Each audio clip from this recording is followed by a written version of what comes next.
கடவுள் சிவபெருமானும் பார்வதி தேவியும் பேசிட்டு இருக்காங்கங்க.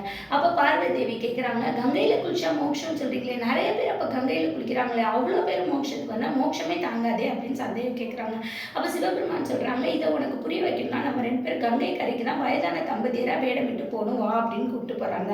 அங்க போனோன்னு சிவபெருமான் சொல்றாங்க, நான் இப்ப தண்ணிக்குள்ள குதிப்பேன், நீ எல்லாரையும் காப்பாற்ற வர சொல்லி கூப்பிடணும், ஆனா யார் பாவம் செய்யலையோ அவங்க தான் காப்பாற்றணும்னு சொல்லணும் அப்படின்னு சொல்றாங்க. அதே மாதிரி சிவபெருமான் கங்கையில குதிக்கிறாருங்க.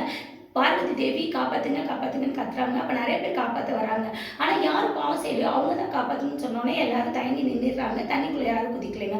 ஆனா ஒரு ஒரு இளைஞன் மட்டும் ஓடி வந்து தண்ணிக்குள்ள குதிச்சு சிவபெருமனை காப்பாத்தி வெளில எடுத்துறாருங்க. பார்வதி தேவி குறையாச்சும், என்னப்பா நீ வாழ்க்கையில பாவமே பண்ணது இல்லையா? அதெல்லாம் எனக்கு தெரியாதுங்க, கங்கையில குளிச்சாதான் பாவம் போயிடும்னு சொல்லுவாங்கல்ல, அதான் குதிச்சு காப்பாத்திட்டேன் அப்படின்னு சொல்றாங்க. கதையோட நிதி, நம்பிக்கையோட கங்கையில குதிச்சா நம்ம பாவம்லாம் போகுங்க, கடனுக்குன்னு செஞ்சா பாவம் போகாது. அதுதான் சிவபெருமான் சொல்ல வராருங்க.